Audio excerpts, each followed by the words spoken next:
Welcome to Profit in Frames, your home for the financial autopsy of horror and psychological thrillers.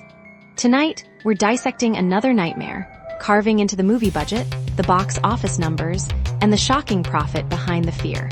Let's begin the operation. What if I told you that one of the most terrifying and financially successful horror films of the 21st century was made for less than the price of a Hollywood celebrity's sports car? A film that didn't just scare audiences, but completely rewrote the rulebook on how to make a blockbuster on a shoestring budget. Today, we are opening the red door and stepping into the further for a deep dive movie breakdown of a modern classic, the 2010 supernatural masterpiece, Insidious. We're not just giving you the plot summary. We're providing a complete box office breakdown and production budget analysis that reveals how this little movie became a financial juggernaut. This is the full movie explained, from the creative genius behind the camera to the dollars and cents that made it a legend. When Insidious first flickered onto screens, it felt both refreshingly new and hauntingly familiar. This was a film from the creative minds that had already redefined horror once before. The director, James Wan, and his writing partner, Lee Wannell, were the masterminds behind the Saw franchise. But where Saw was visceral, gritty, and grounded in twisted physical traps, Insidious was a pivot back to classic, atmospheric ghost stories. Wan's directing style here is a masterclass in tension, using long, creeping camera shots that make you feel like you're an unwelcome visitor in the Lambert family's home, holding your breath, waiting for something to jump out of the shadows. He proved that what you don't see is often far more terrifying than what you do, a philosophy that would make him one of the most sought-after directors of hit movies in the modern era. The studio behind this audacious project was just as important, Blumhouse Productions. Led by the visionary producer Jason Blum, this studio was perfecting a revolutionary model. Give talented filmmakers a small amount of money in this case, a shockingly low budget, and grant them complete creative freedom. The success of Insidious would solidify the Blumhouse model as the gold standard for high-profit horror, launching a string of box office hits and making it one of the most powerful names in the industry. Of course, a ghost story is only as good as the family being haunted, and the casting for Insidious was pitch perfect. Our lead actor, Patrick Wilson, stars as the father, Josh Lambert. At the time, Wilson was a respected actor known for his work in films like Watchmen and Little Children, and his Broadway career had earned him Tony nominations. He wasn't yet the horror icon he is today. Insidious was the film that set him on that path. His performance brought a grounded, everyman quality that made the supernatural events feel terrifyingly real. Financially, his previous films had seen varied success, but casting him was a smart move. He had name recognition without the massive price tag of A-list superstars. Staring alongside him as his wife, Renai, was the brilliant Rose Byrne. Already a well-known actress from films like Troy and 28 Weeks Later, Byrne delivered a powerful performance, perfectly capturing the psychological toll of a mother watching her family disintegrate. The chemistry between Wilson and Byrne is the anchor of the entire film, making their terror our terror. The plot summary of Insidious is deceptively simple at first, but it quickly spirals into a uniquely terrifying concept. It starts as a classic haunted house story. The Lambert family moves into a new home, and soon after, their son Dalton mysteriously falls into a coma. Strange, inexplicable events begin to plague them: whispers over the baby monitor, shadowy figures, and a bloody handprint. But here's the brilliant twist that separates Insidious from its peers. It's not the house that's haunted, it's their son. Dalton has the rare ability to astral project, and his spirit has wandered too far into a dark, purgatorial realm called the Further, leaving his physical body an empty vessel for malevolent spirits to inhabit. It's an unforgettable premise that elevates the film from a simple ghost story to a high-concept supernatural thriller, making it a true fan-favorite movie for those who appreciate smart horror. This is a core part of the full movie explained narrative that we will explore deeper in our plot analysis. The film's release date was strategically chosen. After a premiere at the Toronto International Film Festival in September 2010, it received its wide theatrical release on April 1, 2011. Its competitors at the box office were a mix of genres, but in the horror space, it was coming off the heels of films like Paranormal Activity, another micro-budget sensation. The marketing brilliantly played on this, often branding Insidious as being from the makers of Saw and Paranormal Activity, instantly giving it credibility among movie fans.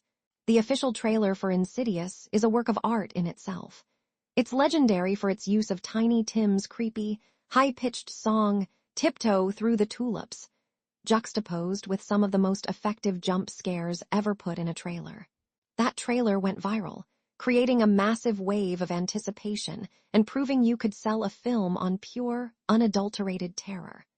For movie lovers searching for similar movies, Insidious sits comfortably alongside genre titans. Its haunted house elements are reminiscent of the original Poltergeist, while its emphasis on atmosphere and paranormal investigation directly paved the way for James Wan's next horror masterpiece, The Conjuring. If you're a fan of cult classics that build dread and suspense, films like Sinister and The Ring share a similar DNA. For those wondering where to watch this iconic horror film, Insidious is frequently available on major streaming platforms like Max or Hulu, and is always available for rent on services like Amazon Prime Video and Apple TV, a testament to its enduring popularity and status as one of the most rewatchable movies in the genre. Its legacy is undeniable, a perfect storm of a visionary director, a brilliant cast, and a terrifyingly original concept that continues to haunt audiences to this day. And now, let's look at the numbers that made it all possible in our box office breakdown and production budget. While the story of Insidious terrified audiences, the financial story behind it sent shockwaves through Hollywood's executive suites. This wasn't just a successful movie, it was a paradigm shift in understanding risk and reward. Our analysis begins with the film's production budget, which is the single most important number in this entire breakdown. Based on industry reports, Insidious was made for an estimated $1.5 million. To give that quantitative context, the average studio horror film at the time cost between $15 to $25 million. A major blockbuster like Transformers, Dark of the Moon, released the same year, cost $195 million. Insidious was produced for less than 1% of that cost, a micro-budget that fundamentally altered its entire financial trajectory and its potential global gross forecast. A film this inexpensive doesn't need to be a global phenomenon to be profitable. It just needs to find a modest audience. This leads us to its financing structure, a masterclass in minimizing exposure and maximizing upside. The film was independently financed, primarily through the partnership of Oren Peli, the creator of Paranormal Activity, and producer Jason Blum. This model meant that the financial risk was spread across a few key individuals and production companies rather than a major studio footing a massive bill. By keeping the initial investment so low, they ensured that even a modest box office return would be a success. This structure had a profound effect on the equity stake valuation for everyone involved. For the creators and key investors, their ownership percentage, or equity, wasn't just a slice of a small pie. It was a significant stake in a potential lottery ticket. A major studio film has layers of overhead and bureaucracy that eat into profits, but with an independent production like Insidious, a much larger portion of the revenue flows back to the initial stakeholders. The film's primary monetization streams were strategically planned. The journey began with the theatrical release, where it exploded. Its initial global gross forecast was likely conservative, perhaps aiming for $20 million worldwide, a fantastic return for a $1.5 million film. But it shattered those expectations, ultimately grossing nearly $100 million at the global box office. After the theaters take their cut, typically around 50%, the film still generated tens of millions in pure profit from this stream alone. Following the theatrical run came international sales, home video, and eventually, the incredibly lucrative streaming rights. The film's impressive performance and critical acclaim dramatically increased the value of these rights, ensuring long-tail revenue for years to come. Every dollar earned from these streams directly enhanced the equity stake valuation, turning that initial small investment into a massive windfall. This is where the true genius of the model lies. The film's incredible ROI, return on investment, wasn't just a number on a spreadsheet, it was life-changing money for its creators, validating a low-cost, high-creativity approach to filmmaking. The profitability metrics for Insidious are so far off the charts, they are now used as a case study for how to build a billion-dollar franchise from practically nothing. A horror film can have the most terrifying monster and the most shocking twist, but if you don't care about the people on screen, the fear will never feel real. The true, unsung genius of Insidious lies not just in its demonic entities, but in the brilliant ensemble of actors who brought the Lambert family's nightmare to life. This wasn't a cast of A-list superstars demanding blockbuster paychecks. This was a carefully assembled team of incredible performers who grounded the supernatural in raw, believable emotion. In this chapter of our movie breakdown, we'll explore the actors, their characters, and the fascinating behind-the-scenes stories that made their performances so unforgettable. We're offering more than just a character list. This is the definitive character explained for the entire cast of Insidious. The success of Insidious hinges on its perfectly cast human element, the Lambert family. At its center are Patrick Wilson as the skeptical father, Josh, and Rose Byrne as the terrified mother, Renai. Wilson's grounded, dramatic performance makes the supernatural horror feel terrifyingly real, marking the start of his iconic collaboration with director James Wan. Byrne provides the film's emotional core, her raw portrayal of maternal panic making the family's plight deeply harrowing. However, the true breakout star is Lin Shaye as the wise and compassionate psychic, Elise Rainier. Shaye's magnetic, fan-favorite performance was so powerful that it transformed a supporting role into the heart of the entire franchise, with subsequent films centering on her character. Supported by Lee Wannell, the film's writer, and Angus Sampson as comedic paranormal investigators, the cast creates a believable family unit worth fighting for. This focus on character is what elevates Insidious from a simple jump-scare movie into a modern horror classic. From a financial perspective, the casting of Insidious is a masterclass in asset management and risk mitigation. On a micro-budget of only $1.5 million, the producers couldn't afford to enter a bidding war for Hollywood megastars. Instead, they engineered a compensation strategy that attracted top-tier talent without gutting the production budget, a strategy built almost entirely around the concept of back-end participation. Let's break down the numbers. The estimated actor salaries up front were shockingly low.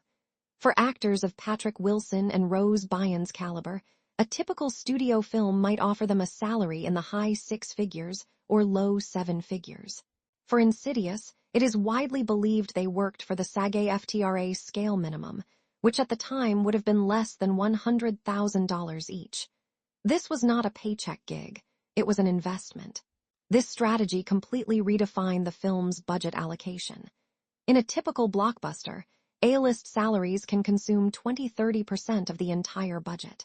For Insidious, the entire cast's upfront compensation likely accounted for less than 20% of the $1.5 million, an estimated $300,000 for the whole ensemble. This incredibly low-cost allocation for talent allowed the majority of the funds to be put directly on screen for production design, practical effects, and giving James Wan the time he needed to craft his scares. This financial model was only possible because the actors agreed to forego a large upfront salary in exchange for back-end participation.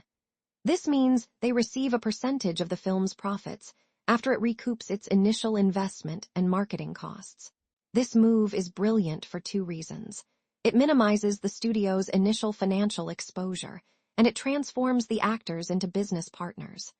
Their potential earnings were now directly tied to the film's success, giving them a powerful incentive to deliver incredible performances and promote the movie. This leads us to the star power ROI, which in this case is almost immeasurable. While not A-listers in the vein of Tom Cruise, Wilson and Byrne brought significant credibility and respectability to the project. Their presence signaled that Insidious was a serious, character-driven horror film, not just a cheap B-movie. The return on their minimal upfront salaries was astronomical. This entire financial structure, centered on back-end participation, drastically lowered the film's casting risk. If the film had failed at the box office, the producers would not have been on the hook for millions in talent fees. The risk was shared, but so were the rewards. When Insidious grossed nearly $100 million worldwide, the back-end participation deals kicked in, and those small percentages translated into multi-million-dollar paydays for the lead actors, likely far exceeding what they would have earned from a standard salary on a different project. This compensation model is the secret weapon of Blumhouse Productions. It's how they consistently attract phenomenal actors to their low-budget films, offering them a stake in the outcome. This detailed profitability analysis reveals that the casting of Insidious wasn't about saving money. It was about intelligently investing in talent through a partnership, a strategy that paid off handsomely for everyone involved and set the financial foundation for a blockbuster franchise. Every great film begins with a great story. It's the blueprint, the very soul of the movie. While James Wan's masterful direction and the cast's incredible performances are crucial, the true engine of terror in Insidious is its ingenious screenplay. Written by Leigh Whannell, the story takes a well-worn genre, the haunted house film, and injects it with a breathtakingly original concept that turns the entire trope on its head. In this part of our movie breakdown, we're going to deliver the most comprehensive Insidious plot summary you'll find anywhere. This is a deep-dive Insidious story breakdown, a chronological exploration of the narrative that reveals just how brilliantly this tale of supernatural horror was constructed. This is the full movie explained, from the first creak of the floorboards to the terrifying journey into a world beyond our own. Our Insidious story breakdown begins with what feels like a classic horror setup. The Lambert family, Josh, Renai, and their 3 children, Dalton, Foster, and baby Collie, move into a large, old house. The film wastes no time in establishing an unsettling atmosphere. Renai is the first to notice the oddities. Books mysteriously moved, strange whispers on the baby monitor, and a creaking door that seems to have a mind of its own. These are the familiar beats of the haunted house genre, lulling the audience into a false sense of security. We've seen this before, right? But the script is already laying the groundwork for its big twist.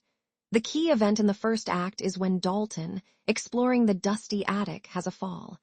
The next morning, he won't wake up. The doctors are baffled. He's not in a coma in any medical sense, just absent.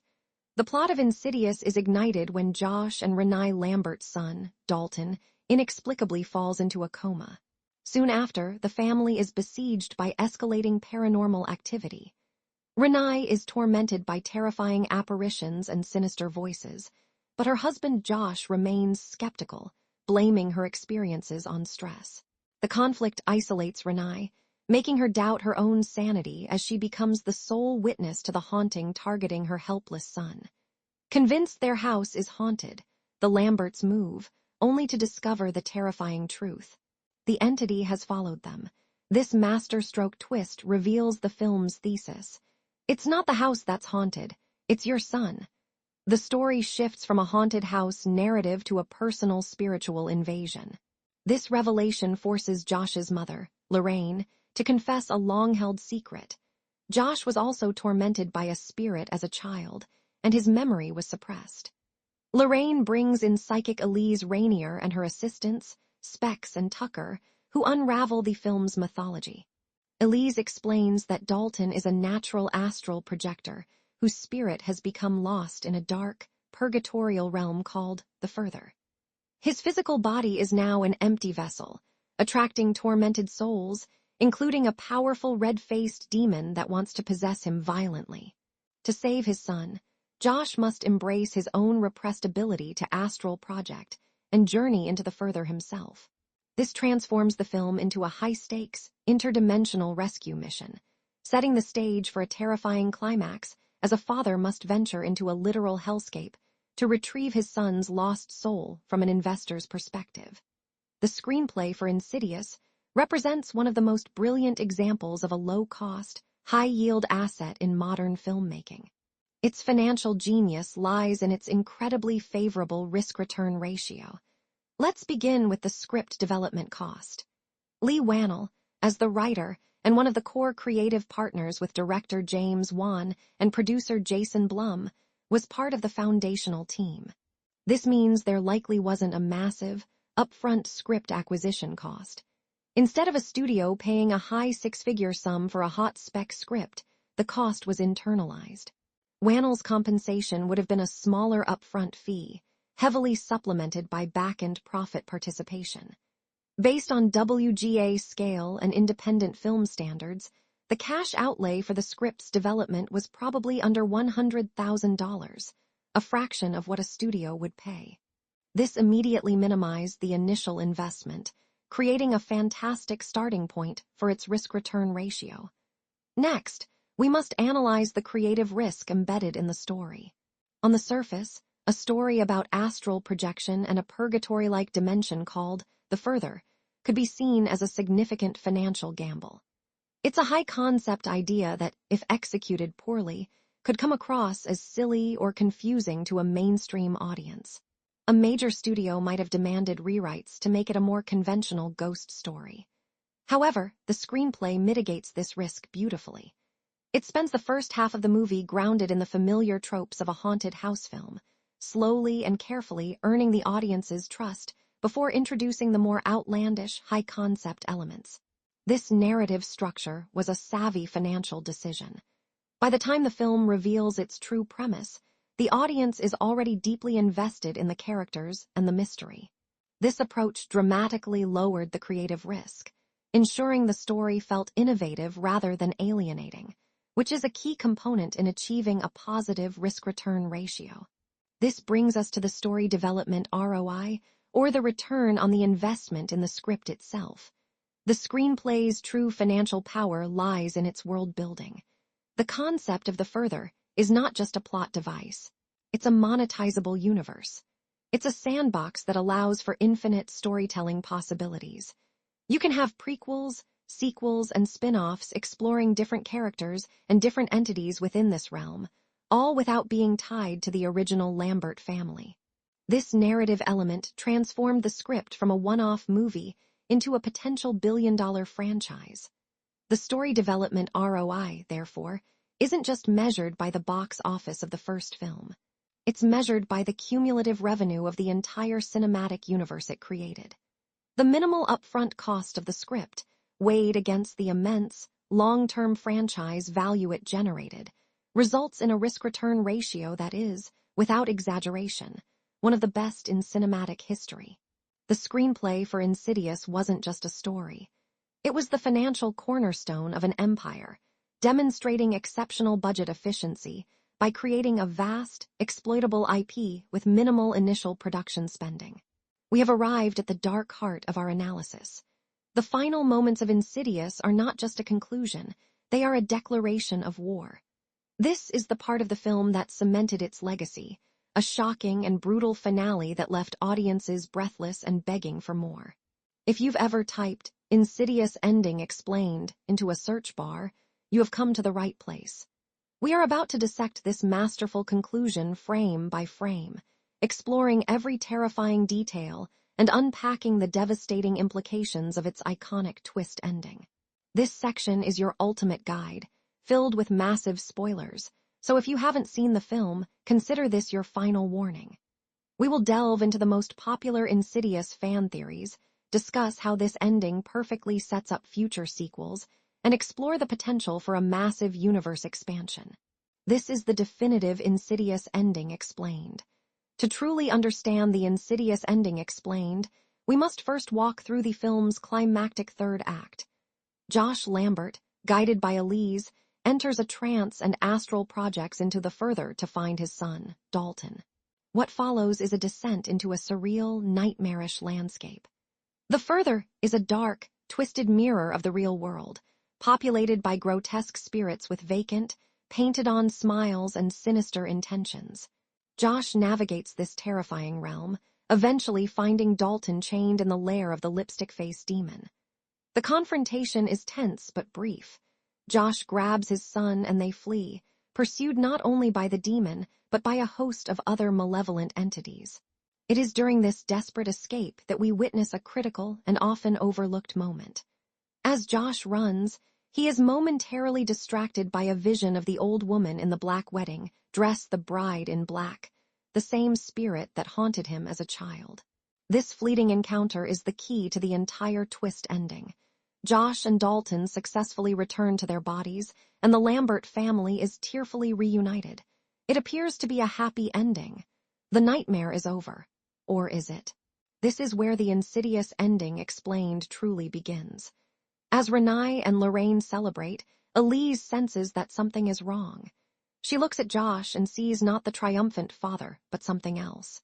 She cautiously approaches him to take a photo, and as the flash goes off, Josh flies into a rage and strangles her to death.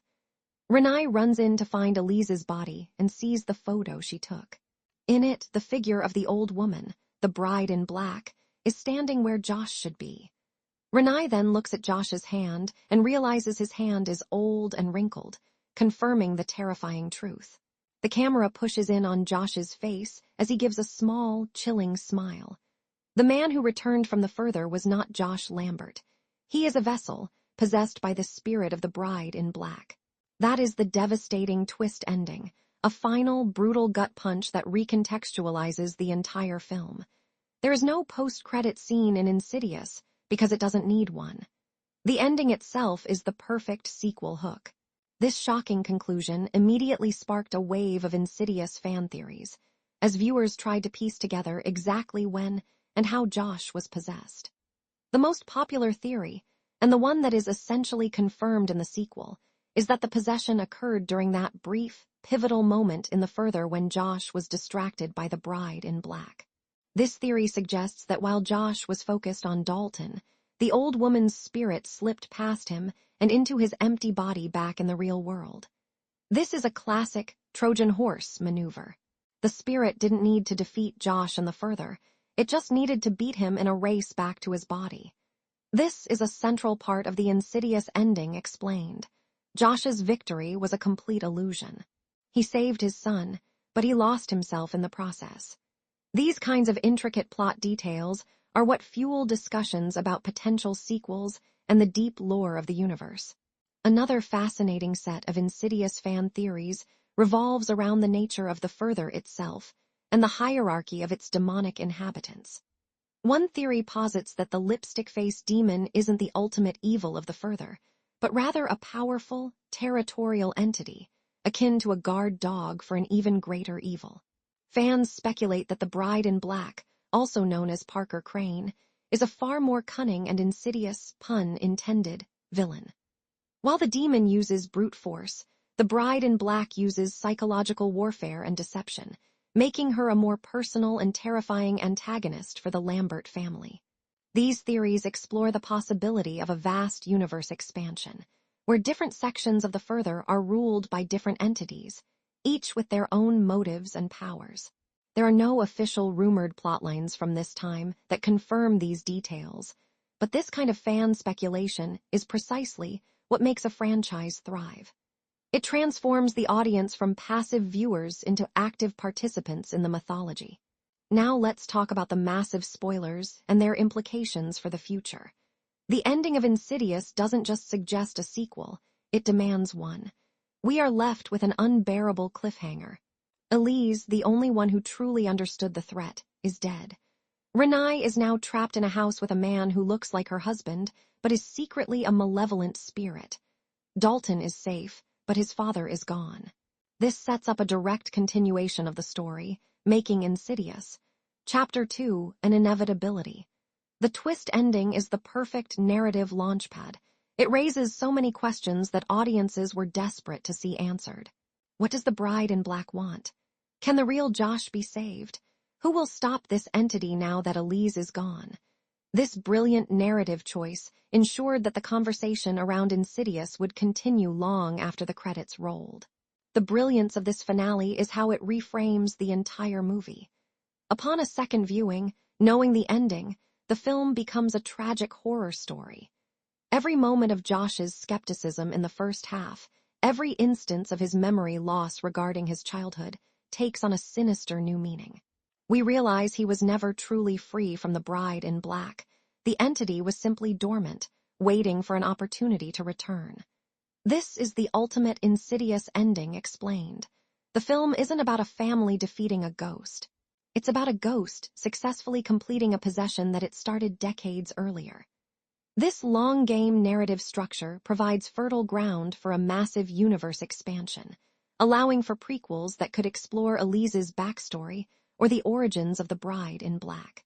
The ending of Insidious is a masterclass in franchise building, a conclusion so shocking and open-ended that it laid the foundation for one of the most successful horror series of all time, all without a single post-credit scene. It's a finale built on pure, terrifying storytelling. From a purely financial standpoint, the ending of Insidious is not just a creative triumph. It's a strategic masterpiece that transformed a successful standalone film into a high-value, long-term asset. The twist ending is the single most important driver of the franchise's financial success, a narrative choice that functions as a powerful engine for continued content monetization. Let's analyze this from an investor's perspective. First, let's assign a sequel potential score. Based on the shocking cliffhanger, the unresolved plot threads, and the introduction of a new, personal villain possessing the hero, the story receives a high sequel potential score. This isn't just a sequel hook, it's a narrative mandate. A high score in this context is a financial indicator that suggests a sequel is not only commercially viable, but expected by the audience, dramatically reducing the marketing hurdles for a second film. This high score directly and exponentially increases the IP lifecycle value of the Insidious property. A standalone horror film that grosses $100 million is a success. Horror film that grosses $100 million and has a guaranteed hit sequel built into its DNA is an asset worth hundreds of millions. Based on industry benchmarks, a shocking ending like this could be projected to increase the total IP lifecycle value by an estimated $300 million over the franchise's lifetime by ensuring audience retention and interest. This leads us to the franchise IP worth and IP valuation. The concept of the further is the core intellectual property, but the film's ending is what truly unlocked its value. The introduction of the bride in black as a legacy villain connected to Josh's past provides a rich, multi-generational storyline ripe for exploration.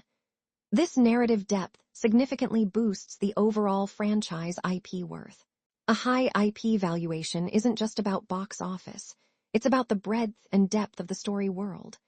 A deep mythology allows for endless avenues of content monetization. We're talking sequels, prequels focusing on Elise's past cases, spin-offs exploring other entities in the further, television series, comic books, and merchandise. The ending of Insidious provided the perfect franchise roadmap. Chapter 2 would resolve the Josh bride in black cliffhanger, and subsequent films could then pivot to prequels to flesh out the lore and the character of Elise, a strategy that the producers executed perfectly. This narrative strategy represents a brilliant example of franchise profitability based on story trends. The ending ensured that the audience was not just entertained, but deeply invested in the ongoing narrative, a key trend in successful modern franchises from Marvel to The Conjuring. This emotional investment translates directly into ticket sales. Furthermore, the ending cleverly manages future creative risk. By establishing a clear and compelling villain and a personal stake for the main characters, the story for a sequel already has a strong, tested foundation. This significantly lowers the risk-return ratio for a second installment, as the studio isn't gambling on an entirely new concept, but is instead building on a proven, beloved narrative. The financial genius of the Insidious ending is that it took a low-budget, high-profit film, and with one shocking twist, ensured its long-term financial viability. It was the moment a successful movie became a cinematic universe, a move that would multiply its initial investment 100 times over and dramatically increase its overall franchise equity valuation for decades to come. In an era of Hollywood defined by explosive digital armies and multi-million-dollar green screen creations, how does a film made for pocket change create images that are not just scary, but permanently burned into our collective nightmares? The answer lies in the visual genius of Insidious. This film is a masterclass in the art of less is more, proving that true terror doesn't come from a massive budget, but from brilliant craftsmanship. In this chapter of our movie breakdown, we're going deep behind the scenes to explore the film's stunning cinematography and incredibly resourceful visual effects. We're not just looking at what you see on screen. We're giving you a full CGI breakdown and an iconic scenes explained for the moments that made you afraid to turn off the lights. The visual style of Insidious is a deliberate and masterful throwback to the classic haunted house films of the 70s and 80s, but with a sharp, modern edge. Director James Wan and his director of photography, John R. Leonetti, made a conscious decision to build fear through the camera itself. The cinematography of Insidious is an active participant in the horror. The film is filled with long, slow, creeping camera movements that glide down hallways and peer around corners, perfectly mimicking the perspective of someone or something stalking the Lambert family. This technique creates an unbearable sense of voyeuristic dread, making the audience feel complicit in the haunting. Wan avoids the shaky cam, found footage style that was popular at the time, opting instead for a controlled, classical approach that gives the supernatural events a terrifying sense of stability and reality. This deliberate pacing and methodical camera work are core to why the scares in Insidious land so effectively. Let's do an iconic scenes explained for one of the most talked about moments in the film. The tiptoe through the tulips sequence. This scene is a perfect storm of sound design, editing, and visual storytelling. As Renai cleans the house, she hears the creepy song playing from a record player. The scene is shot in a way that constantly keeps the audience off balance, with the camera focused on Renai while strange things happen just at the edge of the frame. The most terrifying part is the appearance of the dancing boy, a ghostly child who dances menacingly in the living room. What's brilliant about this behind-the-scenes moment is its simplicity. There's no complex CGI here. It's a child actor in period clothing, performing a slightly off dance. The horror is generated by his unnatural presence in a normal setting, a visual disruption of the mundane that is far more unsettling than any digital monster could be. The visual horror of Insidious is a masterclass in practical filmmaking, famously demonstrated by its legendary jump scare. As Josh's mother recounts a nightmare, the camera suddenly reveals the red-faced, lipstick-faced demon standing directly behind him.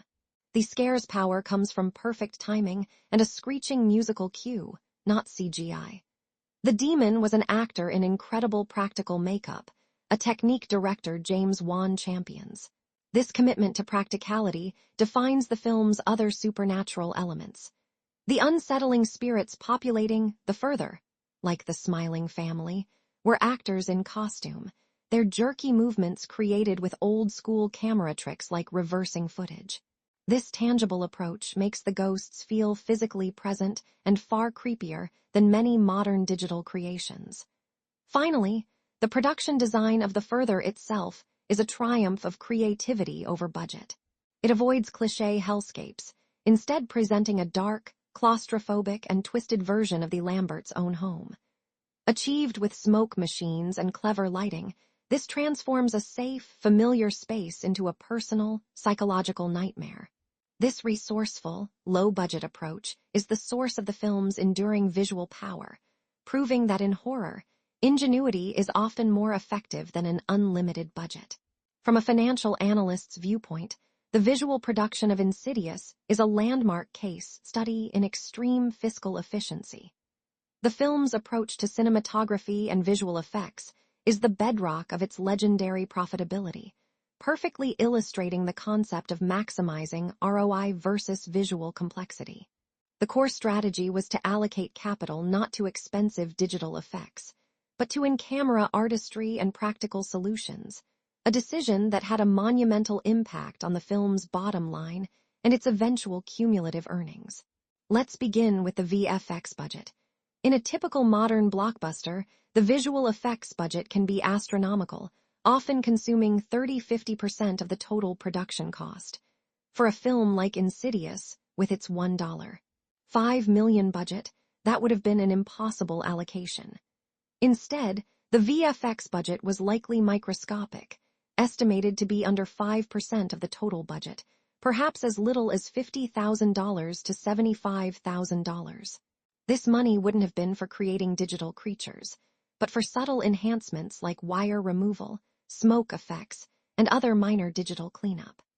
The film's entire financial model was predicated on avoiding expensive VFX, which directly led to one of the most favorable ROI versus visual complexity ratios in modern film history. By keeping these costs at a bare minimum, the producers ensured the film would be profitable even with a modest box office performance. This philosophy of efficiency extended into post-production. The post-production spending on a major film includes editing, sound design, color grading, and finishing, which can run into the millions.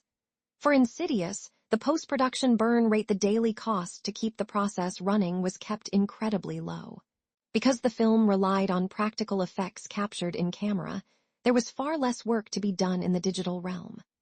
The color grading was crucial for creating the film's eerie, desaturated look, and the sound design was a major component of the horror, but these are far less costly than intensive CGI work. This lean approach to post-production is a key element of the film's overall production efficiency, allowing the creators to deliver a polished, high-quality product without the massive overhead of a typical studio film. Now, let's consider the CGI cost per minute, a metric that truly highlights the financial disparity between Insidious and its big-budget counterparts. For a Marvel or Avatar film, the CGI cost per minute for a heavy effects sequence can easily exceed $1 million. For Insidious, this metric is almost irrelevant. The few moments that might have required minor CGI, such as the spirits fading in and out of view, would have a negligible cost. The true effect was achieved through makeup, lighting, and performance. The financial genius here is that the film delivered visuals with the impact of a high-cost sequence for a fraction of the price. This incredible capital allocation efficiency meant that every dollar spent on screen was maximized for emotional and terrifying effect, rather than being sunk into rendering farms and software licensing. This disciplined spending in the production phase is directly responsible for the film's massive profit margins and its staggering long-term cumulative earnings. The film proved that in the horror genre, a high ROI versus visual complexity isn't just a sound financial strategy. It's often the most creatively effective one, a lesson that continues to influence the industry to this day. Sound is the invisible monster in horror. It's the unseen force that can make your heart pound, your skin crawl, and your imagination run wild in the dark. In our ongoing movie breakdown of the horror masterpiece Insidious, we now turn our attention to one of its most powerful and terrifying weapons, its music. The score and soundtrack of Insidious are not just background noise. They are a character in their own right, an active participant in the terror that is just as iconic as the lipstick-faced demon. In this section, we'll go behind the scenes to explore the film's unforgettable iconic score, introduce you to the brilliant composer behind it, and dissect the strange and wonderful songs in movie that made this soundtrack a modern horror legend. The sonic landscape of Insidious is defined by a brilliant and jarring contrast. On one hand, you have the film's original score, a masterpiece of avant-garde horror music. On the other, you have a selection of old, pre-existing songs that are twisted into instruments of pure terror. The architect of the film's original music is the incredibly talented composer Joseph Bishara.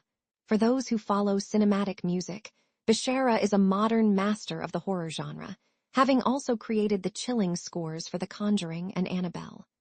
His work on Insidious is arguably his most influential, a score that threw out the traditional rulebook of horror music. This isn't your typical orchestral score with swelling strings and dramatic crescendos. The iconic score of Insidious is a violent, atonal, and deeply unsettling experience. A deeper dive behind the scenes reveals Bishara's unique approach. He utilized unconventional techniques, such as striking piano strings with his fingernails and recording dissonant, screeching violin arrangements that sound more like a tortured animal than a musical instrument. The main theme of Insidious is instantly recognizable for this very reason. It's not a melody, it's an attack. It's a sonic jump scare that James Wan uses with surgical precision throughout the film, often pairing it with the most shocking visual reveals. This thematic score is designed to put the audience in a state of constant anxiety, creating a feeling that the very air in the theater is hostile and dangerous. This is a perfect example of music-driven storytelling, where the score communicates the emotional and psychological state of the film just as much as the dialogue or the visuals. The official soundtrack, often searched for as the Insidious OST, is a must-listen for fans of experimental and horror music, and its popularity on streaming platforms like Spotify and Apple Music speaks to its enduring legacy.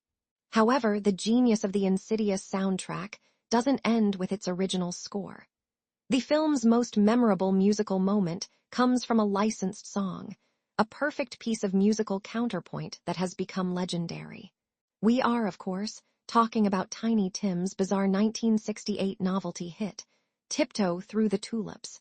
This is arguably the most famous of all the songs in movie history for the horror genre. The decision to use this track was a stroke of marketing and creative genius. The song itself is creepy and off-kilter, with Tiny Tim's high-pitched falsetto and ukulele strumming creating a sound that is both childlike and deeply unsettling. In the context of the film, this cheerful, innocent-sounding song becomes an anthem for the demonic. It's the trailer music that first introduced the world to the horrors of Insidious, and its use in the film playing from an old record player as the ghostly, dancing boy appears, is one of the most effective and chilling scenes in modern horror. This track became a fan-favorite song overnight, and its streaming success skyrocketed after the film's release, introducing a new generation to this wonderfully weird piece of music history. The complete soundtrack list for Insidious showcases this brilliant dichotomy.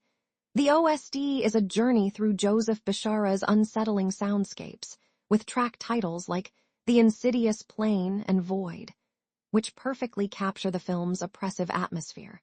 Interspersed with this are a few other carefully chosen vintage tracks, such as Nouvel Voyage by Ludovico Einaudi, which adds a touch of melancholic beauty before the horror begins, and Blackheart by Two Steps from Hell, which provides a more epic, dramatic flair. The combination of Bishara's terrifying score and these hauntingly repurposed pop songs is what gives the Insidious soundtrack its unique identity. It's a perfect blend of the familiar and the nightmarish, a musical experience that gets under your skin and stays there long after the credits roll. The soundtrack acclaim was universal among horror fans, solidifying Joseph Bishara's reputation as a top-tier score composer, and proving that sometimes, the scariest sound in the world is a cheerful song playing in a dark, empty room. From a financial perspective, the soundtrack for Insidious is another shining example of the film's overall strategy of extreme cost efficiency, leading to massive, long-term returns. The music budget was likely a tiny fraction of the overall production cost, yet it created an invaluable asset that continues to generate revenue through multiple streams, most notably sync licensing and passive royalty income. Let's first analyze the estimated music budget. On a $1.5 million film, the total allocation for music would have been exceptionally lean. An A-list composer fee for a major studio blockbuster can range from $500,000 to over $2 million. For Insidious, Joseph Bishara, who was a close collaborator with the team and even played the lipstick-faced demon, likely worked for a much smaller upfront fee, perhaps in the range of $25,000 to $50,000, heavily supplemented by a percentage of the soundtrack sales and profit participation. The music supervisor budget, which covers the costs of clearing and licensing existing songs, would have been the other major expense. While licensing a modern chart-topping pop song can cost hundreds of thousands of dollars, the producers made a brilliant financial decision. They chose Tiptoe Through the Tulips, a relatively obscure novelty song from the 1960s. The music rights acquisition cost for a track like this would have been significantly lower than a contemporary hit, likely secured for an estimated $20,000 to $40,000. This single decision saved a fortune while creating an iconic and marketable moment. This leads us to the two primary ways the soundtrack became a financial powerhouse. The first is through active monetization, specifically sync licensing. The term sync licensing refers to the process of licensing music for use in other media, such as movie trailers, TV shows, commercials, and video games. The main theme composed by Joseph Bishara, with its instantly recognizable and terrifying screech, became a highly valuable piece of intellectual property. Its value for sync licensing in other horror trailers or marketing campaigns is significant, with each license potentially generating fees ranging from $15,000 to $75,000 or more, depending on the scale of the project. This creates a direct and recurring revenue stream for the rights holders. Similarly, the film's use of Tiptoe Through the Tulips dramatically increased its own value, a phenomenon that likely benefited the original song's publishers immensely, while also cementing its association with the Insidious brand. The second, and perhaps more significant, long-term revenue stream is royalty income. This is the passive income generated every time a piece of music is sold, streamed, or publicly performed. The official Insidious OST continues to generate royalty income from sales on platforms like iTunes and streams on Spotify and Apple Music. While the album sales ROI on a physical CD might be modest in today's market, the digital revenue is a long-tail annuity. Every single stream contributes a fraction of a cent to a pool of royalty income that is paid out to the rights holders, the studio, the composer, and the publisher. When you multiply these fractions by millions of streams over more than a decade, it adds up to a substantial and continuous flow of cash. This demonstrates the power of cross-platform revenue, as the film drives audiences to streaming services, and the music, in turn, keeps the film relevant. This dual engine of active sync licensing and passive royalty income turned a minimally funded soundtrack into a highly efficient, long-term financial asset, perfectly aligning with the film's core philosophy of turning small, smart investments into decades of profitability. A movie's life doesn't end when the credits roll. For the truly great ones, that's just the beginning. The real sign of a film's cultural impact is when it leaps off the screen and into the real world, inspiring a passionate community that lives, breathes, and even wears their love for the story. In this chapter of our movie breakdown, we're exploring the incredible world of Insidious fan engagement and the highly sought-after official merchandise it has spawned. We'll go behind the scenes of the marketing and licensing that fueled the merchandise hype, and we'll take a close look at the most coveted movie collectibles that every horror aficionado wants on their shelf. This is the story of how a low-budget horror film built a devoted fan base that keeps the terror alive and thriving. While Insidious may not have the sprawling merchandise empire of a Star Wars or a Marvel movie, its approach to official merchandise has been smart, targeted, and incredibly effective, focusing on quality over quantity. The most popular and desired items are, without a doubt, the movie collectibles. For serious collectors, companies like NECA and Funko have produced some truly fantastic pieces. The Funko Pop figure of the lipstick-faced demon is a perfect example. It takes this terrifying entity and transforms it into a stylized, collectible vinyl figure that is both creepy and cool. This item became a must-have for horror Funko collectors and is a centerpiece of many Insidious-themed collections. Similarly, high-end collectible companies have produced more detailed action figures and statues of the demon, capturing its menacing grin and clawed hands with incredible accuracy. These pieces aren't just toys. They are pieces of art for dedicated fans who appreciate the film's iconic creature design.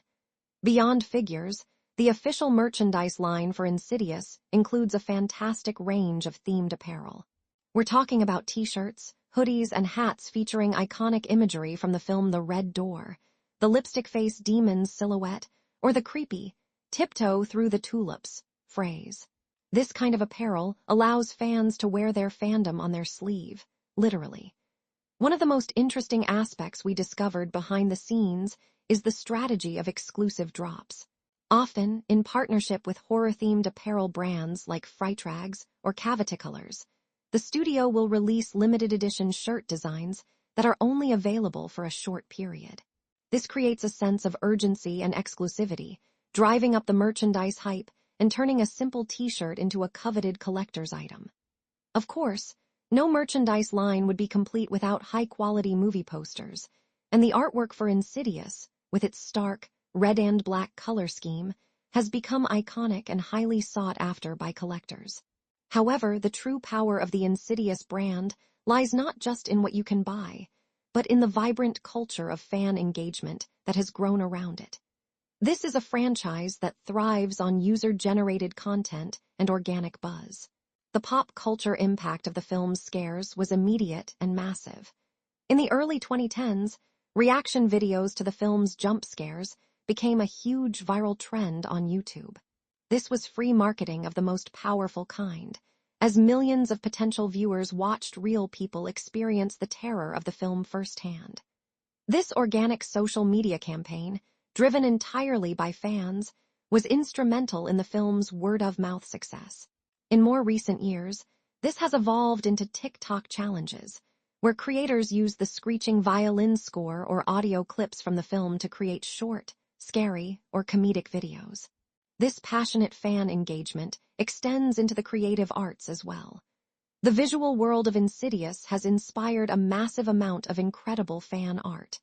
Artists around the world have created their own interpretations of the lipstick-faced demon, the bride in black, and the eerie landscapes of the further.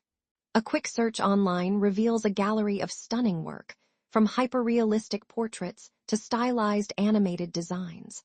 The studio has often embraced this, sometimes featuring fan art on their official social media channels, which is a brilliant way to foster community and reward dedicated fans. Another huge aspect of the fan culture is cosplay. At fan conventions like Comic-Con or dedicated horror conventions, it's not uncommon to see incredibly detailed and terrifying cosplay of the film's villains. Seeing a fan dressed as the lipstick-faced demon, complete with full makeup and stilts, is a truly impressive and scary sight, and it shows a level of dedication that goes far beyond simply watching a movie. This entire ecosystem of fan activity, from viral videos to art and cosplay, creates a self-sustaining cycle of hype that keeps the Insidious franchise relevant and in the pop culture conversation, a key focus of any comprehensive movie breakdown on the film's long-term success. From a business perspective, merchandise and fan engagement are not just cultural metrics.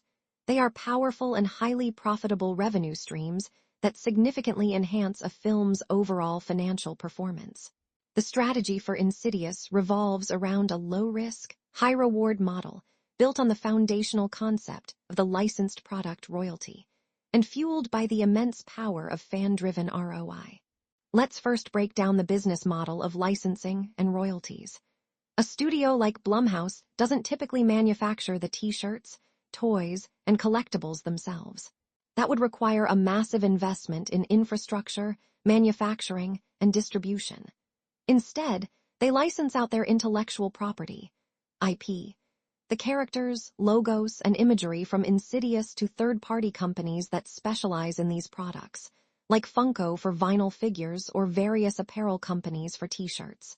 In exchange for the rights to use this IP, the manufacturer pays the studio a licensed product royalty. This is the core of the monetization strategy. This royalty is typically a percentage of the wholesale price of the merchandise, and based on industry benchmarks, this rate can range from 8% to 15%. This means that for every dollar of merchandise sold at the wholesale level, the studio earns a passive, high-margin income of 8 to 15 cents without having to invest a single dollar in production or inventory. It is an incredibly efficient and risk-free way to monetize a brand. Now, let's consider the projected sales. While Insidious merchandise might not reach the billion-dollar levels of a Disney property, its sales within the horror niche are substantial. For example, a popular Funko Pop, figure of the lipstick-faced demon could easily sell hundreds of thousands of units over its lifetime. If we conservatively estimate 200,000 units sold at a wholesale price of $5 per unit, that's $1 million in wholesale revenue. A 10% licensed product royalty on that single item would generate $100,000 in pure, high-margin profit for the studio. When you multiply this across a range of products, apparel, other collectibles, Halloween costumes, the merchandising revenue becomes a significant and steady stream of income that adds directly to the franchise's cumulative earnings. These deals are often solidified through strategic retail partnerships with stores like Hot Topic, Spencer's, or major online retailers, ensuring the products reach their target demographic of horror and pop culture fans. This entire financial engine, however, is powered by what is arguably the most valuable asset of all: fan-driven ROI. The organic, unpaid marketing generated by the fans is what creates the demand for the merchandise in the first place. Every time a fan shares a piece of fan art, posts a cosplay photo, or creates a viral TikTok, they are acting as a brand ambassador. This grassroots marketing costs the studio nothing, yet its return on investment is immense. This intense fan-driven ROI directly correlates to merchandise sales. When a fan sees their favorite influencer unboxing a new Insidious collectible or sees a cool t-shirt design shared on social media, it creates a direct incentive to purchase. This creates a powerful feedback loop. The film inspires fan engagement, the engagement acts as free marketing, and the marketing drives sales that generate licensed product royalty income. This strategy of revenue diversification is crucial for the long-term health of a franchise, turning a successful film into a multifaceted brand with a variety of income streams that will continue to pay dividends for decades to come. The official movie trailer for Insidious dropping with teaser release moments that sparked massive fan buzz set the stage for a premiere event rivaling any competitor's press tour excitement, while the social media campaign built theatrical release hype across the globe. This wasn't just marketing. It was the careful construction of a cultural moment, a promise of pure terror delivered directly to the audience that craved it most. When the marketing campaign for Insidious began to spin up in late 2010 and early 2011, it entered a landscape hungry for the next big thing in horror.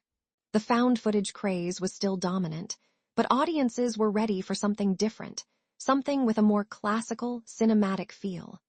The marketing team at Film District understood this perfectly, and they engineered a campaign that focused on one thing: the scare. The primary weapon in their arsenal was the unforgettable movie trailer. This 2.5-minute masterpiece of tension and release is still studied today as a perfect example of horror advertising. It didn't just show clips. It told a story of dread. It opened with the idyllic family, slowly introducing the unsettling notion that their son was not in a coma, but trapped somewhere else. The audio design was key, using the now iconic, screeching violin stabs to create a Pavlovian response of fear. But the genius stroke was the final 30 seconds.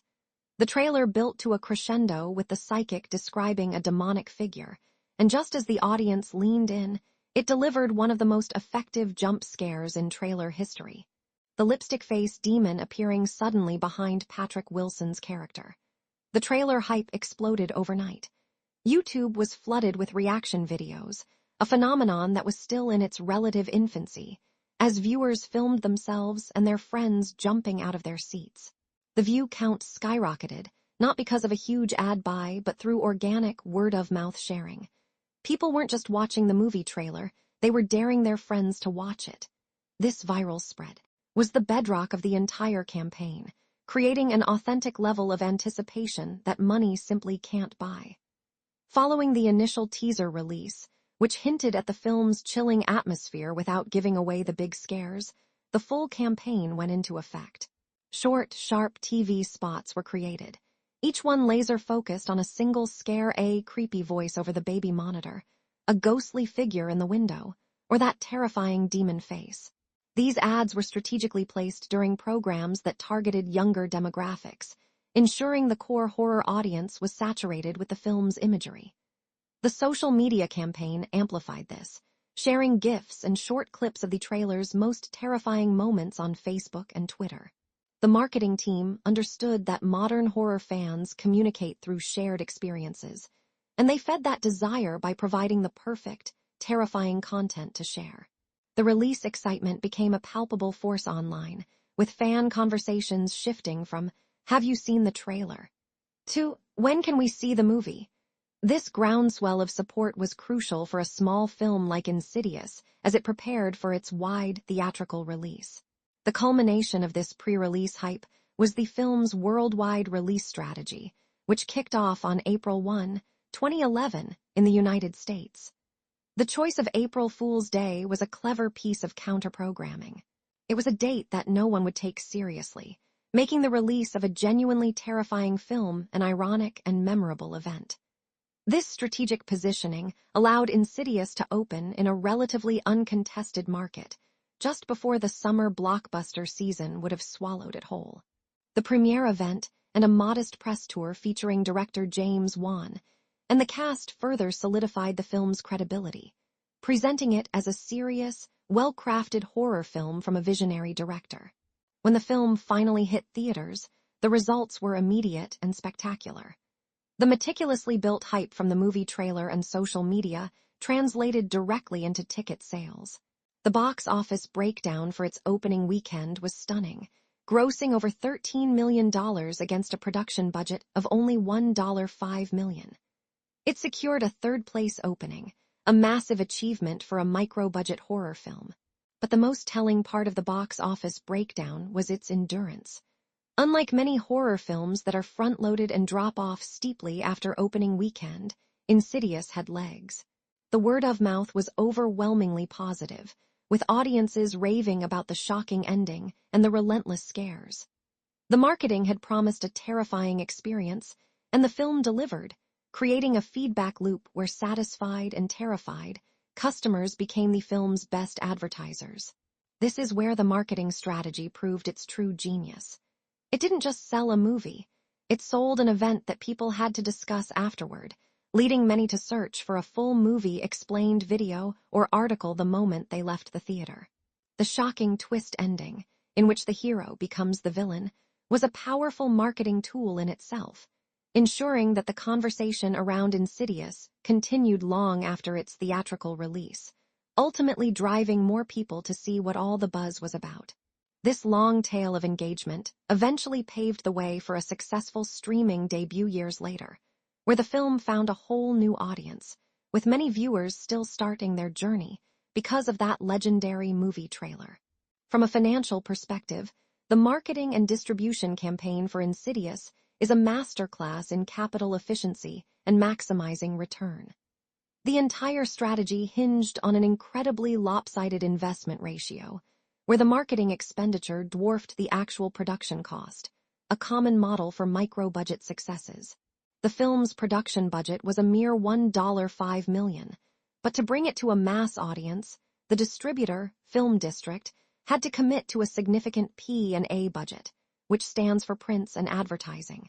This P&A budget is the lifeblood of a film's release, covering all media buying costs from television commercials and online ads to the physical or digital prints sent to theaters. For Insidious, the estimated P&A budget was likely in the range of $10 to $12 million. While that seems substantial, it was a lean and highly targeted figure compared to major studio blockbusters from that era, like Disney's Tron. Legacy, which likely commanded a global P&A budget well over $150 million. The core objective of this investment was to generate a powerful marketing spend ROI. To understand this, we must first look at the revenue flow. With a domestic box office haul of $54 million, the first cut goes to the theaters. The standard theatrical revenue split is roughly 50-50, meaning the theaters kept approximately $27 million, and the remaining $27 million returned to the distributor. Out of this share, the distributor collects their distribution fees, typically a percentage of the gross rentals, which can range from 8% to 15% or more depending on the deal structure. Assuming a conservative 10% fee, film district would collect $2.7 million. This leaves around $24, $3 million to cover the P&A budget and return profit to the producers. With these figures, we can calculate the film's extraordinary profitability on its marketing investment. Subtracting the estimated $12 million P&A budget from the $24, $3 million in net theatrical rentals leaves a profit of over $12, $3 million from the domestic run alone, before even accounting for the highly lucrative international sales. Key stat.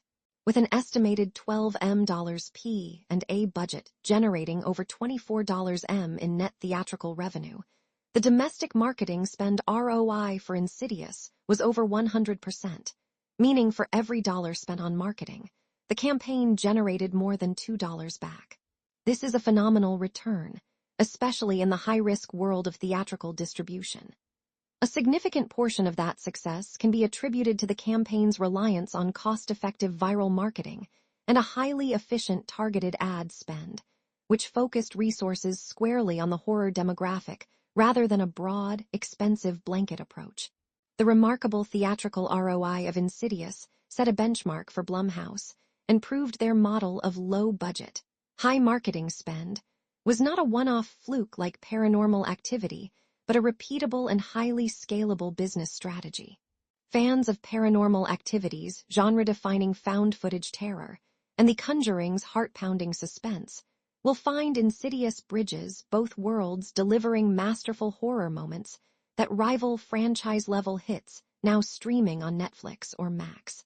To truly understand the impact of Insidious, we have to place it in the context of its time. When it was being developed, the horror landscape was dominated by one film, Paranormal Activity. That film had rewritten the rules of horror filmmaking and marketing, proving that a micro-budget, grounded in reality concept could become a global phenomenon. So when James Wan and Leigh Whannell, the creators of Saw, decided to make a haunted house movie, they were stepping into a space where their biggest genre rival wasn't a studio blockbuster, but another low-budget sensation from the very same production company, Blumhouse. This sets up one of the most interesting franchise comparisons in modern horror. The raw, visceral realism of Paranormal Activity versus the stylized, nightmarish fantasy of Insidious. A movie breakdown comparing the two reveals fundamentally different approaches to fear. Paranormal Activity thrives on ambiguity and realism. Its scares are derived from what you don't see: a door moving on its own, a shadow flickering in the corner, a sound from downstairs. The static camera setup makes the viewer a passive security guard, forced to scan the frame for any subtle disturbance.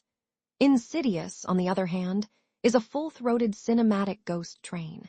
James Wan uses the camera dynamically, with sweeping movements, unsettling Dutch angles, and deliberate, beautifully composed shots. Where Paranormal Activity hides its ghosts, Insidious shoves its demons right in your face. This is one of the key reasons both films became such massive fan favorites. They cater to different horror palettes. Fans looking for similar movies to Paranormal Activity want slow burn, atmospheric tension. Fans looking for similar movies to Insidious want a more aggressive, visually creative, and otherworldly horror experience. The box office breakdown reflects this, with both franchises achieving astronomical success by carving out their own distinct identities within the supernatural subgenre. However, the most frequent and compelling comparison made by fans is between Insidious and The Conjuring. This is a heavyweight battle of genre rivals, made all the more fascinating because they share a director in James Wan and a lead actor in Patrick Wilson. In many ways, Insidious feels like the wild, surreal, and more experimental older brother to The Conjuring's polished, classical, and emotionally grounded younger sibling. A movie breakdown of their core concepts shows Insidious diving headfirst into a unique, high-concept mythology with The Further, a purgatorial dreamscape. The horror is fantastical, featuring demons with distinct, memorable designs like the lipstick-faced demon. The Conjuring, by contrast, grounds itself in the supposed reality of Ed and Lorraine Warren's case files. Its horror is more elemental and rooted in demonic possession and religious folklore. While both are undeniably fan favorites, they scratch different itches. The scares in Insidious often feel like they've been ripped straight from a nightmare, while the scares in The Conjuring feel like they could be happening in the house next door. Looking at the box office breakdown, The Conjuring was the bigger financial hit, earning over $320 million on a $20 million budget. Insidious earned just under $100 million, but on a minuscule $1.5 million budget. This financial distinction is crucial when we compare with other films in the genre. The return on investment for Insidious was astronomically higher, making it arguably the more impressive business achievement. For audiences, these franchise comparisons are a constant source of debate. Which universe is scarier? Is the Further a more compelling concept than the Warrens' collection of cursed artifacts? Who is the better paranormal investigator? Elise Rainier or the Warrens? These are the questions that fuel countless YouTube videos and Reddit threads, solidifying both films' places as top films in genre. Ultimately, if you're looking for a full movie explained video on Insidious, you're not just looking for a plot summary. You're looking to understand its DNA and how it relates to the other titans of modern horror, a conversation that almost always involves its spiritual sibling, The Conjuring. Beyond these two giants, Insidious also shares DNA with another Blumhouse hit from the era, Sinister. Released in 2012, Sinister took a similar micro-budget approach, but infused it with a far darker and more nihilistic tone. While a movie breakdown shows both films involve a family moving into a new home and encountering a supernatural entity, their paths diverge sharply. Insidious retains a core of hope. There is a fight to be won and a heroic journey for Josh to undertake to save his son. Sinister, on the other hand, is a descent into utter hopelessness, culminating in one of the bleakest endings in mainstream horror. For fans of similar movies, Sinister offers the same high-quality, low-budget scares, but with a much heavier, more dreadful atmosphere. This makes it another one of the essential fan favorites for those who appreciate the horror boom of the early 2010s, an era that Insidious helped define and popularize. From a market analyst's perspective, the competitive positioning of Insidious in 2011 was a calculated and brilliant exercise in counter-programming and market differentiation. At the time, the horror market was heavily skewed toward the found-footage subgenre, largely due to the colossal success of Paranormal Activity. This created a significant saturation risk assessment for any new horror entry. Investors would rightfully question if audiences had grown tired of the format. The key to the financial strategy behind Insidious was its ability to turn this risk into an opportunity. The initial market share projection for the film would have been based on capturing audiences who were specifically looking for an alternative to the shaky cam aesthetic. Instead of competing directly for the found-footage crowd, it targeted filmgoers who missed the cinematic, high-polish horror of classic ghost stories, effectively creating its own niche. To understand the scale of this achievement, a budget versus performance analysis is essential. The direct box office competition in late 2010 was Paranormal Activity 2, which was produced for about $3 million and grossed a massive $177 million worldwide.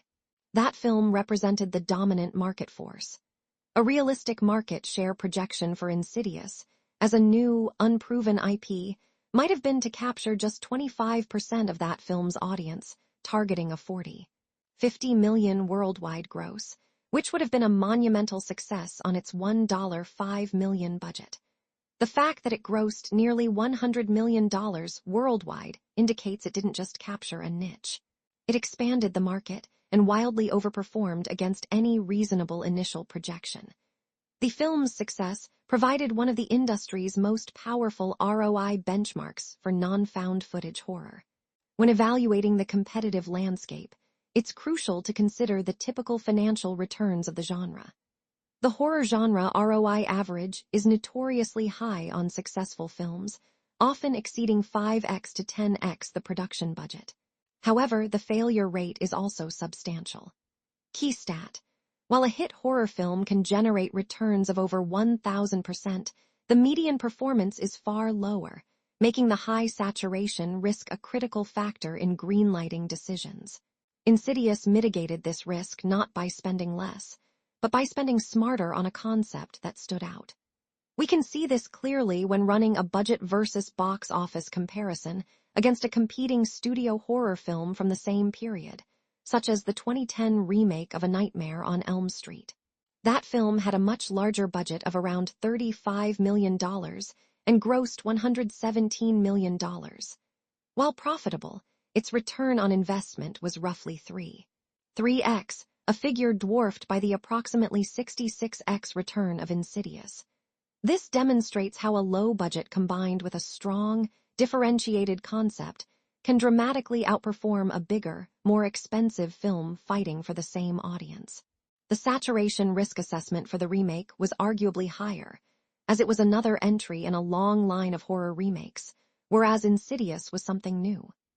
Ultimately, the financial legacy of Insidious is its demonstration that a carefully considered market share projection based on counterprogramming, rather than imitation, is a far more profitable and sustainable strategy in a crowded market. From meme references of its most iconic scene to viral fan clips that sparked massive social media reactions, the cultural impact of Insidious rivals any competitor's pop culture influence, creating fan engagement that lives on through TikTok clips and Reddit theories. The legacy of a great horror film isn't just measured in box office receipts. It's measured in nightmares, in conversations, and in the way it seeps into the collective consciousness of the internet. By this metric, Insidious is an undisputed titan. Its influence wasn't a slow burn. It was an explosion, triggered by a handful of perfectly crafted scares that became some of the most shared viral moments of the 2010s. More than a decade after its release, its iconography is still instantly recognizable, a testament to a film that didn't just scare audiences, but permanently imprinted itself onto the landscape of modern horror. The epicenter of the film's cultural impact is, without question, the reveal of the lipstick-faced demon. This scene is a masterclass in tension and shock, and it became the film's single greatest marketing tool, long after the official campaign ended. The moment happens during a seemingly calm conversation at the dining room table. As Rose Byrne's character talks, the camera slowly pushes in on Patrick Wilson. The dialogue fades into the background, replaced by an unnerving silence. The audience knows something is wrong. We lean in, scanning the frame, and then, in a perfectly timed, heart-stopping reveal, the demonic red and black face materializes directly behind his head. The theater I was in erupted in a wave of screams, a collective jolt of pure terror. This was one of the first truly massive jump-scare viral moments of the YouTube era. Reaction videos, a genre that was just finding its footing, exploded with compilations of people losing their minds over this specific scene. It was clipped, GIF-ed, and shared across every social media platform, becoming a universal litmus test for bravery. You didn't just tell your friends about Insidious, you showed them that clip. These viral fan clips generated millions of organic views, acting as a relentless, fan-driven marketing engine that kept the film relevant for years. The film's genius use of sound also contributed immensely to its cultural impact. James Wan and Lee Wannell took Tiny Tim's whimsical, ukulele-driven song, Tiptoe Through the Tulips, and twisted it into an anthem of absolute dread. The first time the scratchy, high-pitched tune emanates from a phonograph, it's a moment of profound creepiness that became an instant cultural reference. The song was no longer an obscure novelty track. It was now the scary song from Insidious. This sonic branding was incredibly powerful. On modern platforms, the song is a staple of horror-themed TikTok clips, used to score everything from spooky makeup tutorials to fan edits, each use reinforcing the film's enduring pop culture influence.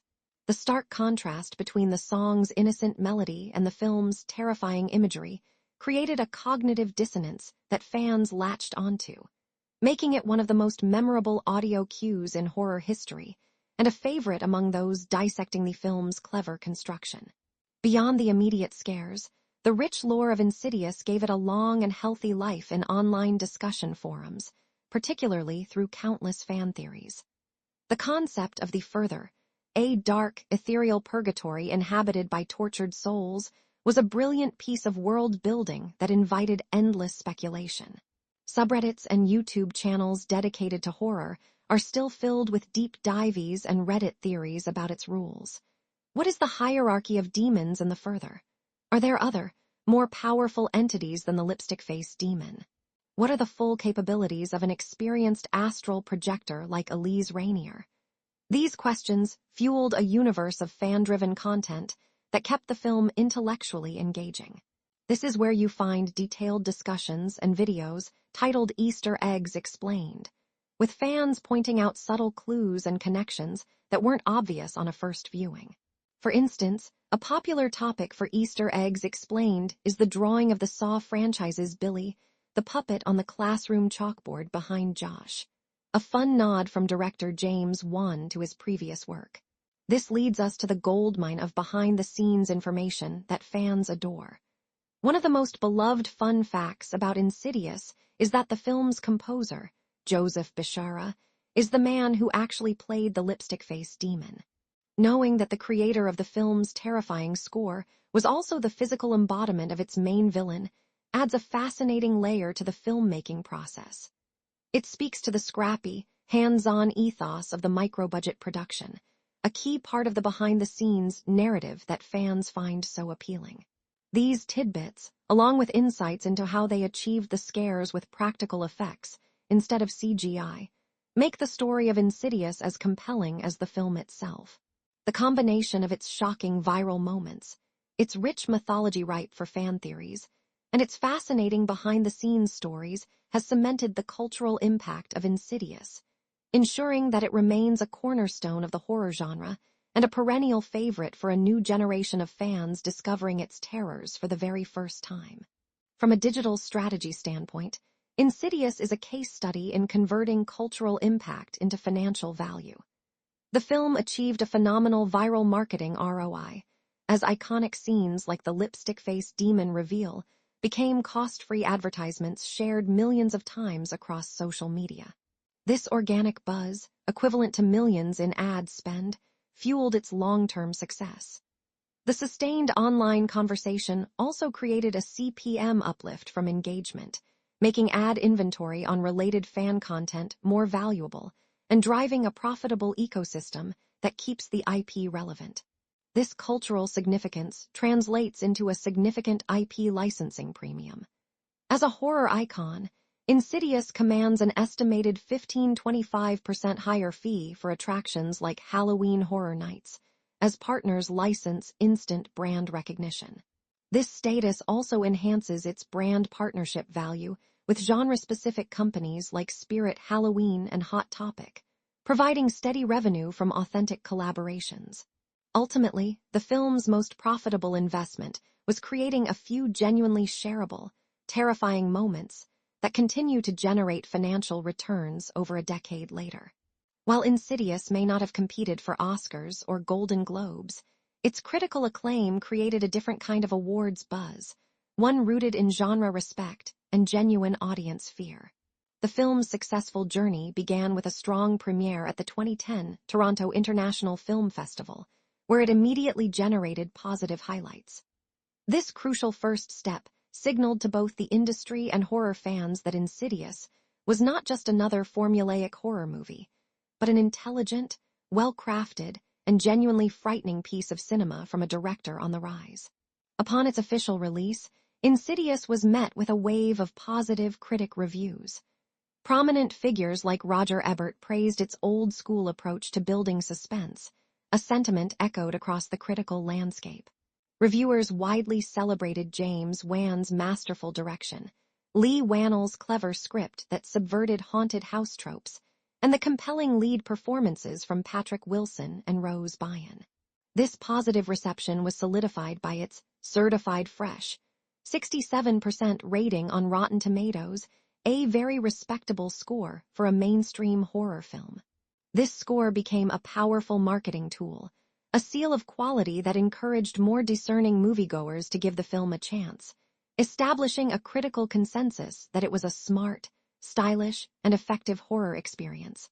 The true story of the film's reception, however, lies in the powerful harmony between critic and audience scores. While critics appreciated its craft, audiences adored its terrifying scares.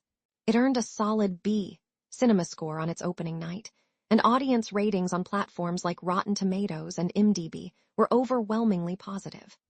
A deeper look at user reviews reveals a passionate fandom that considered Insidious one of the scariest films they had ever seen, praising its shocking twist ending, the terrifying design of its demons, and its unforgettable jump scares. This groundswell of audience adoration created a powerful word-of-mouth campaign that money couldn't buy, as friends urged friends to see the film that had them screaming in theaters. This public adoration became a form of awards buzz in itself. Within the horror community, Insidious earned nominations at genre-specific shows like the Saturn Awards, with nods for Best Horror Film and Lin Shaye's iconic performance as Elise Rainier. Such recognition is vital for cementing a film's legacy within its genre, proving it achieved something special. While it never sought major industry awards, Insidious received the acclaim that matters most for long-term success: the undying loyalty of the horror community. The perfect storm created by a strong critical reception and phenomenal audience scores elevated Insidious from a successful movie into a modern classic. This rare dual endorsement from both critics and fans is the key reason its reputation has only grown stronger over time. From a financial analyst's perspective, the positive critical reception and strong audience scores for Insidious acted as a powerful, non-traditional ROI multiplier. While the film didn't engage in a costly awards campaign, its organic critical acclaim delivered a similar, albeit more cost-effective, financial benefit. A major award campaign cost for a film vying for an Oscar can range from $5 million to over $20 million, a budget that would have been nonsensical for a micro-budget film like Insidious. Instead, the film's campaign was its certified fresh Rotten Tomatoes score and the glowing reviews, which acted as free, high-authority marketing. This positive reception served as a significant critical acclaim multiplier, broadening the film's appeal beyond the hardcore horror demographic to a wider audience that relies on reviews to make viewing choices. This critical acclaim multiplier has a direct and measurable impact on a film's financial life cycle. For starters, it enhances its streaming monetization potential. When a streaming service like Max or Netflix is looking to license content, films with strong critical and audience scores are considered more valuable assets. They are more likely to be featured on the platform's homepage and recommended by algorithms, leading to higher viewership. This allows the rights holders to engage in prestige pricing, commanding a higher licensing fee than a poorly reviewed film with a similar box office performance. A film like Insidious, known for its quality, is an evergreen library title that will reliably draw subscribers, making it a more lucrative asset over the long term. Furthermore, critical acclaim directly impacts the post-award revenue boost, or in this case, a post-review boost. Positive reviews can mitigate the typical second weekend drop-off at the box office and extend a film's theatrical run. For Insidious, the strong reviews likely contributed to its impressive staying power, ensuring it continued to earn money week after week. This effect is even more pronounced in the digital marketplace. Key stat: a certified fresh rating on Rotten Tomatoes can correlate with an estimated 10–15% increase in VOD, video on demand, sales and rentals in the initial post-theatrical window. This is a direct financial return generated by the ROI uplift from critical acclaim. For a film as profitable as Insidious, this represents millions of dollars in additional, high-margin revenue. A comparable micro-budget horror film that was panned by critics, like 2012's The Devil Inside, saw a massive opening weekend followed by a historic drop-off, in part because negative reviews and a poor audience score killed any long-term momentum. The critical acclaim multiplier for Insidious ensured its legacy and profitability would far outlast its initial theatrical run, turning a smart investment into a financial masterpiece. as Insidious cements its film legacy with franchise potential that rivals any competitor's universe expansion. Fans speculate on sequels and spin-off ideas, while the director's next projects and upcoming movies hint at a thrilling future. The conclusion of Insidious is not just an ending, it is a beginning. The final, shocking shot of a possessed Josh Lambert murdering Elise Rainier is one of the boldest cliffhangers in modern horror. This ending explained the immediate terror, but opened up a universe of possibilities. It was a declaration of intent, a promise that the story was far from over. This brilliant move was the bedrock of the film's incredible franchise potential, transforming a standalone haunted house movie into the first chapter of a sprawling, multi-generational saga. The cinematic impact of this ending cannot be overstated. It created an immediate and insatiable demand for sequels. The Insidious franchise roadmap has been cleverly executed, expanding its universe with prequels like Chapter 3 and The Last Key that focused on the fan-favorite psychic, Elise. This strategy successfully deepened the lore of the further, before Insidious. The Red Door finally brought the Lambert family's story to a satisfying close, proving the original characters' enduring appeal. The franchise's rich mythology fuels constant fan speculation about spin-off ideas, from a horror comedy featuring investigators Specs and Tucker to anthology stories set within the further. This sustained engagement highlights the IP's immense potential for universe expansion. The legacy of Insidious is twofold. First, it created a beloved and profitable horror franchise. Second, it launched director James Wan into superstardom, leading to the Conjuring universe, and solidified the highly influential micro-budget model of Blumhouse Productions. By redefining the business of horror for a new generation, Insidious has cemented its place as a modern classic, with fans eagerly anticipating any future trips into its terrifying world. From a final investment summary perspective, the Insidious franchise represents a pinnacle of financial efficiency and long-term value creation in modern cinema. A comprehensive cumulative yield analysis of the IP reveals a staggering return on the initial, modest investment. The original film's $1.5 million production budget has, to date, spawned a 5-film franchise that has grossed over $730 million in worldwide box office revenue alone. This figure doesn't even account for the lucrative secondary markets of home video, video on demand, and streaming licensing deals, which likely add hundreds of millions more to the total. This entire financial empire was built on the success of the first film, with each subsequent installment acting as a powerful ROI multiplier. The long-term franchise ROI is truly astronomical. If we conservatively estimate the total production costs for all 5 films to be around $40 million, the box office return alone represents an ROI of over 1,700%. However, the true ROI multiplier is applied to that initial $15 million investment, which has now yielded a turn of nearly $490,000 to $3 billion.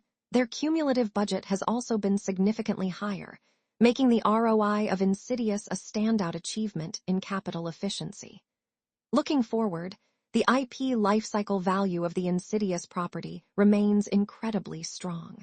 This value is the total estimated monetary worth of the intellectual property across all potential monetization channels for the foreseeable future. This includes future films, television series, video games, theme park attractions, and merchandise.